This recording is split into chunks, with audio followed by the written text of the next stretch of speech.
അങ്ങനെ ഫൈനലി കുറച്ച് മലയാളികൾ ഒഴികെ ലോകത്താകമാനമുള്ള മലയാളികൾ കേൾക്കാൻ ഇഷ്ടപ്പെട്ട ഒരു വാർത്തയാണ് അവസാനം വന്നിട്ടുള്ളത്.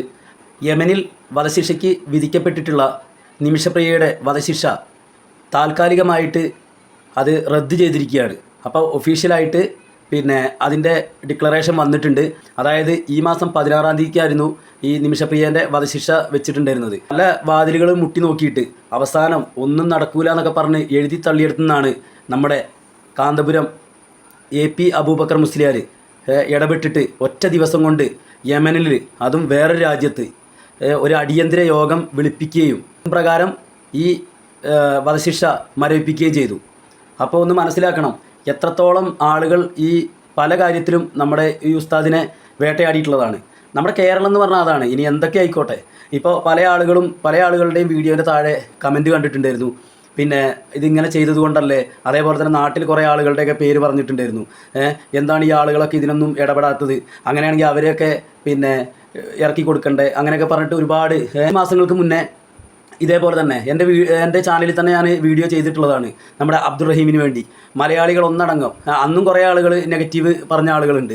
പക്ഷേ മലയാളികൾ, വിവരമുള്ള മലയാളികൾ അന്ന് ഇടപെട്ടിട്ട്, ബോച്ചയൊക്കെ ഇറങ്ങിയിട്ട് ഇടപെട്ടിട്ട് 34 കോടി ചോദിച്ചപ്പോൾ 44 കോടിയാണ് നമ്മൾ മലയാളികൾ കൊടുത്തത്. മലയാളികൾ മാത്രമൊന്നുമല്ല, മറ്റുള്ള ആളുകളും കൊടുത്തിട്ടുണ്ടാവും. അപ്പോൾ അതാണ് നമ്മുടെ കേരളത്തിലെ ആളുകൾ. എന്താവശ്യം വന്നാലും, ഇപ്പം ഞാനൊക്കെ വിചാരിച്ചിരിക്കുകയായിരുന്നു ഇത്രയൊക്കെ ആയിട്ടും എന്താണ് ആരും ഇറങ്ങാത്തത്. അപ്പോഴാണ് ഒരു വാർത്ത കണ്ടത്, ഒരു 3 ദിവസം മുന്നേ ബോച്ചെ 1 കോടി പ്രഖ്യാപിച്ചു. ഓക്കെ, അപ്പോൾ സന്തോഷമായി. കാരണം ബോച്ചേനെ പോലെയുള്ള ആളുകൾ, ഇപ്പോൾ നമ്മളൊരു വീഡിയോ ചെയ്തതുകൊണ്ട് കാര്യമല്ല, കാരണം ഈ നല്ല അത്യാവശ്യം റീച്ചുള്ള സെലിബ്രിറ്റികളായെങ്കിലും ഒരു വീഡിയോ കാര്യങ്ങളൊക്കെ ചെയ്തു കഴിഞ്ഞാൽ മാത്രമേ ഉള്ളൂ അത് ജനങ്ങളെ ഏറ്റെടുക്കുകയുള്ളൂ. അങ്ങനെ ബോച്ചെ 1 കോടി പ്രഖ്യാപിച്ചു എന്ന് കേട്ടപ്പോൾ തന്നെ സമാധാനമായി. കാരണം ഒരാളുണ്ടല്ലോ. കാരണം ഓൾറെഡി 34 കോടി പറഞ്ഞെടുത്ത് ബോച്ചെ ഇറങ്ങിയിട്ട് 44 കോടി ആക്കിയതാണ്. പിന്നെ ഒരു വാർത്ത കേട്ടു, അതിലൊരു 11 കോടി ബാലൻസ് ഉണ്ട്, അങ്ങനെ അതിൽ കൊടുക്കുമെന്ന് പറഞ്ഞു. അപ്പോഴും നമ്മൾക്ക് സന്തോഷമായി, കാരണം എങ്ങനെയായാലും രക്ഷപ്പെടുമല്ലോ. അപ്പോഴാണ് കുറേ ആളുകൾ, ഒരാളുടെ കമൻറ്റ് ഞാൻ ഇതിൽ മെൻഷൻ ചെയ്യുന്നുണ്ട്. അപ്പോൾ അതിൽ പറയണത്, ഈ നിമിഷപ്രിയയ്ക്ക് എന്ത് സംഭവിച്ചാലും കുഴപ്പമില്ല, എന്നാലും ഇയാളെ ഒന്നും വിളിക്കരുത്, നമ്മളെക്കൊണ്ട് ഒന്നും ചെയ്യാനും പറ്റൂല, എന്നാൽ മറ്റുള്ള ആളുകൾ ചെയ്തു കഴിഞ്ഞാൽ അതിനെ വിമർശിക്കുകയും ചെയ്യുക. എന്താ കഥ? അങ്ങനെയും കുറേ ആളുകൾ. അതുകൊണ്ടാണ് ഞാൻ ഈ വീഡിയോയുടെ തുടക്കത്തിൽ തന്നെ പറഞ്ഞത്, കുറച്ച് ആളുകൾക്ക് സന്തോഷം ഉണ്ടാവും. അതിപ്പോൾ ഹിന്ദുവിൻ്റെ പേരായാലും മുസ്ലിമിൻ്റെ പേരായാലും ക്രിസ്ത്യൻ്റെ പേരായാലും ഒക്കെ കണക്ക് തന്നെയാണ്. കാരണം എന്താ അറിയോ, ഈ ഫേക്ക് ഐഡിയിൽ വന്നിട്ടോ അല്ലെങ്കിൽ പറഞ്ഞ പോലെ തന്നെ കുറച്ച് ആളുകൾ, ഇങ്ങനത്തെ ആളുകൾ ഉണ്ടാവും. അത് നമ്മൾ അങ്ങനത്തെ കണ്ടാൽ മതി. തെറ്റിനെ ഒരിക്കലും നമ്മൾ ന്യായീകരിക്കുകയല്ല. തെറ്റ് എന്ത് പറഞ്ഞാലും തെറ്റ് തന്നെയാണ്. പക്ഷെ സംഭവിച്ചു പോയി, അതിനുള്ള കാരണം എന്താണെന്നുള്ളത് നമുക്കറിയില്ലല്ലോ. ഈ മാധ്യമങ്ങളും മീഡിയയിലും വരുന്ന കാര്യങ്ങൾ മാത്രമേ അറിയുള്ളൂ. എന്താണ് സംഭവിച്ചത് അല്ലെങ്കിൽ എന്താണിത് സംഭവിക്കാനുള്ള കാരണം എന്നുള്ളത് നമുക്കറിയില്ല. ഇത് ആൾ പറഞ്ഞാൽ തന്നെ അറിയുള്ളൂ.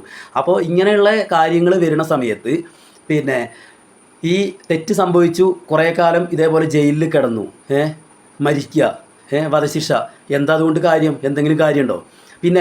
ഈ തെറ്റ് എത്രയായാലും തെറ്റ് തന്നെയാണ്. അപ്പോൾ പല ആളുകളും പറയും നാട്ടിലത്തെ ജയിലിലൊക്കെ ഒരുപാട് ആളുകളുണ്ട്, അങ്ങനെ എങ്ങനെയാണ്. പക്ഷേ വേറൊരു കാര്യമുണ്ട്, നമ്മൾ ഈ പുറം രാജ്യത്ത്, ഇപ്പോൾ നമ്മളൊക്കെ ദുബായിലും അവിടെ ഇവിടെയൊക്കെ വർക്ക് ചെയ്തതാണ്. അപ്പോൾ ഈ പുറം രാജ്യത്തുള്ളൊരു ഈ ഒരു സാധ്യത എന്താണെന്ന് ചോദിച്ചു കഴിഞ്ഞാൽ, ഈ ദയാധനം എന്ന് പറഞ്ഞൊരു ഓപ്ഷൻ അവിടെ ഉണ്ട്. ഇത് ഓൾറെഡി വധശിക്ഷയ്ക്ക് വിധിച്ചതാണ്. ഓൾറെഡി കോടതി നിയമപരമായിട്ട് വധശിക്ഷയ്ക്ക് വിധിച്ചതാണ്. പക്ഷേ അവർക്കൊരു ഓപ്ഷൻ ഉണ്ട്. ഇപ്പം നമ്മുടെ നാട്ടിലൊക്കെ നമ്മൾ എന്താ പറയുക, ഫസ്റ്റ് ഈ ഹൈക്കോടതി ചിലപ്പോൾ വധശിക്ഷയ്ക്ക് വിധിക്കും. അത് കഴിഞ്ഞ് എന്ത് ചെയ്യും, അപ്പീൽ സുപ്രീം കോടതിയിൽ പോകും. ഓക്കെ, സുപ്രീം കോടതി പോയി അവിടുന്ന് തള്ളിക്കഴിഞ്ഞാൽ വീണ്ടും നമുക്ക് എന്ത് ചെയ്യുക, ദയാഹർജി കൊടുക്കാനുള്ള, പ്രധാനമന്ത്രിക്കും രാഷ്ട്രപതിക്കും ദയാഹർജി കൊടുക്കാനുള്ള ഓപ്ഷൻ ഉണ്ട്. അപ്പോൾ അതും കഴിഞ്ഞിട്ട് അതും തള്ളിപ്പോയാൽ മാത്രമേ ഉള്ളൂ നമ്മളുടെ നാട്ടിലായാലും ഈ അവസാനം വധശിക്ഷ നടപ്പിലാക്കുകയുള്ളൂ. അല്ലാതെ ഒറ്റയടിക്ക് കോടതി വിധിച്ചു എന്ന് കരുതിയിട്ട് നമുക്കും ഒരുപാട് ഓപ്ഷൻ ഇവിടെ നമ്മുടെ നാട്ടിലുണ്ട്. പക്ഷേ ഈ വിദേശ രാജ്യങ്ങളിലുള്ള ഓപ്ഷൻ എന്താണെന്ന് ചോദിച്ചു കഴിഞ്ഞാൽ, ബ്ലഡ് മണി, അതായത് ഇതേപോലെ തന്നെ അവർക്ക് ഈ ദയാധനം കൊടുക്കാനുള്ള ഒരു ഓപ്ഷൻ ഉണ്ട്. അത് അവരുടെ വീട്ടുകാരാണ്. അത് അവർ ഇതേപോലെ ഇപ്പോൾ ഇത്ര കോടി രൂപ ഞങ്ങൾക്ക് തന്നാൽ ഞങ്ങൾക്ക് കുഴപ്പമില്ല എന്ന് അവർ പറഞ്ഞാൽ അതുകൊണ്ട് എന്താ കാര്യം? നമ്മൾക്കത് ചെയ്തു കൊടുക്കാൻ ഇപ്പോൾ എന്തായാലും സംഭവിച്ച തെറ്റ് ഓക്കെ സംഭവിച്ചു, വധശിക്ഷയ്ക്ക് വിധിച്ചു, ഓക്കെ അതും റെഡി. അത് കഴിഞ്ഞിട്ട് ഈ പറഞ്ഞ പോലെ തന്നെ കുറേ കാലം ജയിലിൽ കിടന്നു, എന്തായാലും അനുഭവിച്ചു കുറേ. അവസാനം ഇങ്ങനൊരു ഓപ്ഷനിൽ ജീവൻ ആർക്കായാലും ജീവിക്കാൻ ആഗ്രഹം ഉണ്ടാവും ഇല്ലേ? അതെന്തായാലും ഉണ്ടാവും. പിന്നെ അതേപോലെ തന്നെ ഈ എന്തായാലും കുറേ കാലം ജയിലിൻ്റെ ഉള്ളിൽ കിടക്കുമ്പോൾ ചെയ്ത തെറ്റിന് പശ്ചാത്തപിച്ചിട്ടുണ്ടാവും. എന്തായാലും ഒരു കാരണവുമില്ലാതെ എന്തായാലും ചെയ്യൂല എന്നാണ് എൻ്റെ ഒരു വിശ്വാസം. വീട്ടുകാരുണ്ട്, അവർക്ക് ഈ ഗൾഫിലൊക്കെയുള്ള ആളുകളെ സംബന്ധിച്ച് എന്ന് പറഞ്ഞു കഴിഞ്ഞാൽ അവരൊക്കെ കോടീശ്വരന്മാരായിരിക്കും, ശതകോടീശ്വരന്മാരായിരിക്കും. അവരെയൊക്കെ സംബന്ധിച്ച് ഈ ഒരു പൈസ നമ്മുടെ നാട്ടിലത്തെ ആളുകളൊക്കെ ആണെങ്കിൽ ഈ പൈസയ്ക്ക് വേണ്ടി ചിലപ്പോൾ എന്താ പറയുമോ ഓക്കെ പറയും. പക്ഷേ അവരൊന്നും ചിലപ്പോൾ അങ്ങനെ പറയാവൂല. പക്ഷേ ഇതുപോലെയുള്ള ഇടപെടൽ ഇപ്പോൾ അന്ന് ബോച്ച ഇടപെട്ടിട്ട് ഈ 34 കോടിക്ക് വേണ്ടി ഇടപെട്ടിട്ട് 44 കോടി കിട്ടുമ്പോൾ അന്ന് ഈ പറഞ്ഞ പോലെ തന്നെ നമ്മളുടെയൊക്കെ കമൻറ്റ് ബോക്സിലും മറ്റുള്ള ആളുകൾ ഷെയർ ചെയ്തതും ന്യൂസ് ചാനലും ഇതൊക്കെ വരുന്നത് അവിടുത്തെ ആളുകളും കാണുന്നുണ്ട്, പബ്ലിക് ഈ കാര്യങ്ങൾ ഏറ്റെടുത്തത്. അതേപോലെ തന്നെ തെറ്റ് പറ്റി അപ്പോൾ അവർക്ക് രക്ഷപ്പെടാനുള്ള ഒരു ഓപ്ഷൻ ഈ പറഞ്ഞ പോലെ തന്നെ ബ്ലഡ് മണി കൊടുക്കുക എന്നുള്ളതാണ്. ചില ബ്ലഡ് മണി വാങ്ങാത്ത ആളുകളും ഉണ്ട്. പക്ഷേ ഈ അവസാനം നിമിഷപ്രിയേൻ്റെ ഭാഗ്യമെന്നോണം വീട്ടുകാർ ഈ ബ്ലഡ് മണി വാങ്ങാൻ സമ്മതിക്കുകയാണ് ചെയ്തത്. ഇപ്പോൾ നമ്മുടെ കാന്തപുരം മുസ്ലിയാർ ഇടപെട്ടിട്ട് ഈ വധശിക്ഷ മരവിപ്പിച്ചിട്ടുണ്ട്. തുടർന്നും അങ്ങോട്ട് എന്താവും, ഇതിൻ്റെ കാര്യങ്ങൾ നടക്കും. അങ്ങനെ നല്ലപോലെ നടക്കട്ടെ. നടന്നു കഴിഞ്ഞിട്ട് എന്ത് ചെയ്യുക, ഒരു സഹോദരിയല്ലേ, അത് രക്ഷപ്പെട്ടോട്ടെ. അപ്പോഴാണ് ഇതേപോലത്തെ ആളുകൾ വന്നിട്ട് കമൻ്റ് ഇടുന്നത്. നമ്മളെക്കൊണ്ട് ചെയ്യാൻ പറ്റുമോ? ചെയ്യാൻ പറ്റൂല. നമ്മൾ 8-10 വർഷം പുറത്തു പോയി നിന്നതാണ്. നമ്മൾ വിളിച്ചാൽ ഒരാൾ ഒരു കാര്യം ചെയ്തു കൊടുക്കുമോ? അപ്പോൾ ഇതേപോലെയുള്ള നല്ല ആളുകൾ അവരെ രാഷ്ട്രീയം എന്തായിക്കോട്ടെ, മതം എന്തായിക്കോട്ടെ, അതേപോലെ തന്നെ ജാതി എന്തായിക്കോട്ടെ, അതൊന്നും നമ്മളിവിടെ നോക്കുന്നില്ല. മനുഷ്യത്വം, ആ ഒരു കാര്യം മാത്രമേ നമ്മൾ ഈ ഒരു കാര്യത്തിൽ നോക്കുന്നുള്ളൂ. എല്ലാവർക്കും വ്യക്തമായ രാഷ്ട്രീയമുള്ള ആളുകൾ, കേരളത്തിലെ പ്രബുദ്ധരായ ജനങ്ങൾക്ക് രാഷ്ട്രീയമുണ്ട്. ഇല്ലാത്ത ആളുകളെക്കാട്ടിലും കൂടുതൽ ഉള്ള ആളുകൾ തന്നെയാണ്. എല്ലാ ആളുകൾക്കും അവരുടേതായിട്ടുള്ള മതവിശ്വാസമുണ്ട്. പക്ഷേ അത് കരുതിയിട്ട് അവരവരുടെ വിശ്വസിക്കുന്നു. ഓക്കെ, എനിക്ക് എൻ്റേതായിട്ടുള്ള രാഷ്ട്രീയമുണ്ട്, എൻ്റേതായിട്ട് മതമുണ്ട്, എൻ്റേതായിട്ടുള്ള ജാതിയുണ്ട്. അത് കരുതിയിട്ട് ഞാൻ മറ്റുള്ള ആളുകളെ മറ്റു രീതിയിൽ കാണണോ? അതിൻ്റെ ആവശ്യമില്ല. അതാണ് കേരളത്തെ നമ്മുടെ ഇന്ത്യയിലെ മറ്റുള്ള സ്റ്റേറ്റുകളിൽ നിന്ന് വ്യത്യസ്തമാക്കുന്ന ഈ ഒരു കാരണം. ഇതേപോലെ ചിന്തിക്കുന്ന ആളുകൾ ഒരു 90% ആളുകൾ നമ്മുടെ കേരളത്തിലുണ്ട്. 10% ഈ പറഞ്ഞ പോലത്തെ ആളുകളാണ്. അത് 90-ന് മേലെ ഒരിക്കലും 10 പോകൂല. അതുകൊണ്ടാണ് നമ്മുടെ കേരളത്തിൽ ഇതൊന്നും ഏക്കാത്തത്. ഇനി എന്തൊക്കെ രാഷ്ട്രീയം ഉണ്ടായിക്കോട്ടെ, ഇതേപോലെയുള്ള കാര്യത്തിൽ ഇപ്പം നിമിഷപ്രിയ മുസ്ലിയാർ കണ്ടില്ലേ, അബ്ദുറഹീം ആരാ, ബോച്ചെ, ബോബി ചെമ്മണ്ണൂർ കണ്ടോ? നിങ്ങളൊരു വ്യത്യാസം കണ്ടോ അതിൽ? അതാണ് പറഞ്ഞത്, അതാണ് കേരളം. നിമിഷപ്രിയയ്ക്ക് വേണ്ടി ഇറങ്ങണതാരാ? അബൂബക്കർ മുസ്ലിയാരാണ്. ഈ റഹീമിന് വേണ്ടി ഇറങ്ങിയതാരാ? ബോബി ചെമ്മണ്ണൂരാണ്. ഇനി നാളെ വേറെ ജേക്കബിനോ യാക്കൂബിനോ അല്ലെ വേറെ ആർക്കെങ്കിലും വേണ്ടി എന്തറിയോ, ഇവിടെ മറ്റുള്ളവരെ ഇറങ്ങും. അതാണ് നമ്മുടെ കേരളം.